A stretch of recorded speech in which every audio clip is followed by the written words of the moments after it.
आज हम लोग ऐसे सवाल को कवर करेंगे जिससे फ्रिक्शन के करीब करीब सारे कंसेप्ट क्लियर हो जाएंगे।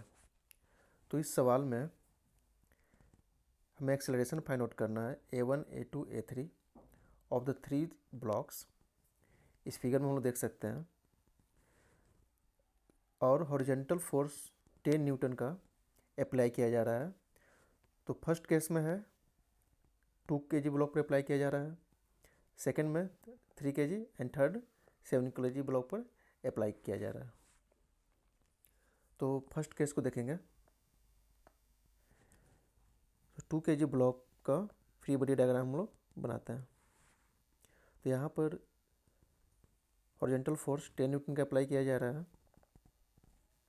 F is equal to 10 newton. Downward force होगा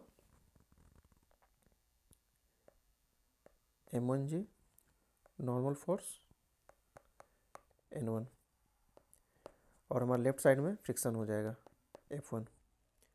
तो फ्रिक्शन फोर्स यहाँ पर होगा F1 इजकल टू μ1 M1G। μ1 का वैल्यू दिया हुआ है 0.2 इंटू M1, 2 इंटू G का वैल्यू 10। तो F1 का जो वैल्यू हो जाएगा 4 न्यूटन हो जाएगा यहाँ पर। तो हम लोग यहाँ पर न्यूटन सेकेंड लॉ का यहाँ पर सेकेंड लॉ को अप्लाई करेंगे। तो force is equal to mass into acceleration. तो फोर्स हमारा टोटल फोर्स हो जाएगा राइट डायरेक्शन में F है, लेफ्ट डायरेक्शन में F1 है, तो F minus F1 is equal to M1A हो जाएगा। तो यहाँ से F का value 10 minus 4 is equal to M1 है 2 kg एंड ये A1 हो जाएगा A1। तो यहाँ से A1 का जो वैल्यू हो जाएगा 10 माइनस 6/2 3 मीटर पर सेकेंड स्क्वायर। तो ये हो जाएगा A1 का वैल्यू। अब देखेंगे 3 kg ब्लॉक को। तो 3 kg ब्लॉक का फ्री बॉडी डायग्राम हम लोग बनाते हैं। तो यहाँ पर ये 3 kg ब्लॉक है।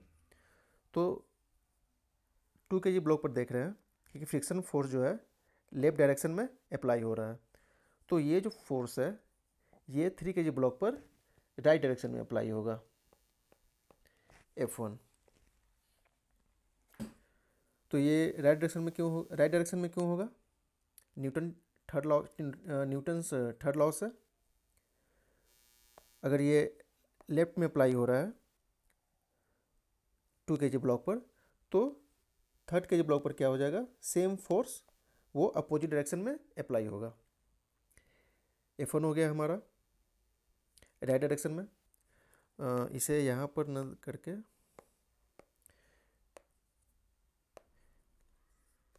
इसे ऊपर यहाँ पर शो कर देते हैं। ये हो गया F1 और F2 जो हो जाएगा ये नीचे के सरफेस पे अप्लाई होगा। तो F1 तो हमारा हम लोग को पता है, अब हमें F2 फाइंड करना है। तो F2 इजकल टू यहाँ पर M1 प्लस M2G हो जाएगा। तो यहाँ पर μ2 M1 प्लस M2G। म्यू का वैल्यू है 0.3, M1 प्लस M2 हो जाएगा 3 + 2 5 इंटू 10। तो ये वैल्यू हो जाएगा 15 न्यूटन F2 का वैल्यू। तो यहाँ पर F1 जो है 4 न्यूटन अप्लाई हो रहा है, बट F2 जो है वो 15 न्यूटन है। तो यहाँ पर F1 का वैल्यू जो है F2 के वैल्यू से स्मॉल है। तो F1 जो फोर्स यहाँ पे अप्लाई हो रहा है ये क्या करेगा कि 3 kg ब्लॉक को चाहेगा कि राइट डायरेक्शन में शिफ्ट करें, लेकिन फ्रिक्शन का जो फोर्स है हमारा यहाँ पर ये F1 के वैल्यू से ज़्यादा है। तो जो ये ब्लॉक है ये राइट डायरेक्शन में मूव नहीं होगा। मतलब कि ये जो 3 kg का जो ब्लॉक है ये 7 kg के ब्लॉक के रिस्पेक्ट में क्या है? स्टैटिक है, उस पर यह मूव नहीं कर रहा है। तो यहाँ पर क्या हो जाएगा कि 3 kg और 7 kg का जो ब्लॉक है वो दोनों साथ में मूव करेंगे। तो हम लोग ऐसा कह सकते हैं कि 3 kg और 7 kg का जो ब्लॉक है वो सेम मतलब कंबाइंड ब्लॉक, एक सिंगल ब्लॉक की तरह ये काम करेगा। तो यहाँ पर इसका फिर बड़ी डायग्राम बनाते हैं। तो ये हो जाएगा 3 + 7। इसमें फोर्स कितना लग रहा है हमें, F1, ये हो गया F1। बट यहाँ पर जो सरफेस पे जो म्यू का वैल्यू है यहाँ पर वो 0 है, तो कोई भी फ्रिक्शन फोर्स हमें नहीं लग रहा। तो मतलब कोई भी लेफ्ट डायरेक्शन से कोई भी फोर्स नहीं है यहाँ पर। तो यहाँ पर F1 का जो वैल्यू हो जाएगा m × a हो जाएगा। A2 भी हो सकता है या A3 भी हो सकता है, क्योंकि ये दोनों 3 kg और 7 kg ये जो दोनों ब्लॉक है ये साथ में मूव कर रहे हैं, इसलिए दोनों का एक्सेलरेशन जो होगा वो सेम होगा। मतलब A2 = A3 होगा। तो यहाँ पर A2 लेते हैं, तो A2 का जो वैल्यू हो जाएगा, F1 है हमारा 4 न्यूटन, यहाँ पर देख सकते हैं 4/m हो जाएगा 3 + 7 10 = 0.4 मीटर/सेकंड स्क्वायर। अब हम लोग देखेंगे बी पार्ट को। तो बी पार्ट में जो फोर्स है वो 3 kg ब्लॉक पर अप्लाई हो रहा है। तो इसका फ्री बॉडी डायग्राम हम लोग बनाते हैं। तो यहाँ पर जो फ्रिक्शन जो होगा F1 एंड F2। अब यहाँ पर कह सकते हैं कि F1 जो है लेफ़्ट साइड में क्यों अप्लाई हुआ है, इधर राइट साइड में अप्लाई क्यों नहीं हुआ है। तो यहाँ पर रीज़न ये है कि पहले वाले केस में क्या था कि 2 kg ब्लॉक मूव कर रहा था राइट, उस पर फोर्स अप्लाई हो रहा है, तो वो राइट डायरेक्शन मूव कर रहा है, तो फ्रिक्शन 2 kg ब्लॉक पर लेफ्ट डायरेक्शन में अप्लाई होगा। तो सेम फोर्स जो है 3 kg ब्लॉक पर वो राइट डायरेक्शन में अप्लाई होगा। लेकिन इस केस में क्या है कि 3 kg ब्लॉक जो है वो मूव कर रहा है, उस पर फोर्स लगा रहे हैं राइट डायरेक्शन में, तो ये मूव करेगा राइट डायरेक्शन में। तो इसके लिए जो फ्रिक्शन होगा वो 2 kg के साथ लेफ्ट में अप्लाई होगा और 7 kg के साथ भी लेफ्ट में अप्लाई होगा।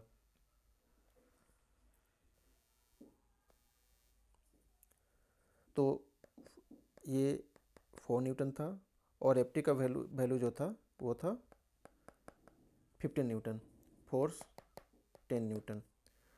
तो टोटल फ्रिक्शन जो लेफ्ट में हम लोग देख रहे हैं ये है 4 + 15 19 न्यूटन। तो यहाँ पर भी हम लोग देख रहे हैं कि फोर्स जितना अप्लाई हो रहा है राइट में उससे ज़्यादा तो फ्रिक्शन ही है हमारे लेफ्ट में। तो ये जो ब्लॉक है 3 kg का जो ब्लॉक है ये मूव नहीं करेगा with respect to the other surfaces with the block upper block and lower block. तो ये जब मूव नहीं करेगा तो ये तीनों जो ब्लॉक हैं वो साथ में मूव करेंगे और सबसे नीचे वाले सरफेस के साथ फ्रिक्शन जो है वो 0 है। तो हमारा फोर्स जो हो जाएगा m1 + m2 + m3 × ये a हो जाएगा और a = फोर्स 10/2 + 3 + 7 10/12 5/6 मीटर/सेकंड स्क्वायर। तो ये हमारा जो a है ये हो जाएगा। तो यहाँ पर मतलब तीनों ब्लॉक का एक्सेलरेशन सेम होगा। तो A1 = A2 = A3 = 5/6 metre per second square. अब हम लोग देखेंगे थर्ड पार्ट को। तो थर्ड पार्ट में सबसे नीचे वाले ब्लॉक के साथ सबसे नीचे वाले ब्लॉक पर फोर्स जो है अप्लाई किया जा रहा है। तो सेम उसी तरीके से उसका फ्री बॉडी डायग्राम हम लोग बनाते हैं। तो यहाँ पर F हो गया 10 न्यूटन, बट फिर यहाँ पर वही सेम केस हो जाएगा। ये जो F2 का जो वैल्यू है वो लेफ़्ट डायरेक्शन में अप्लाई होगा, फ्रिक्शन ऊपर वाले ब्लॉक के साथ लेफ़्ट डायरेक्शन में अप्लाई होगा।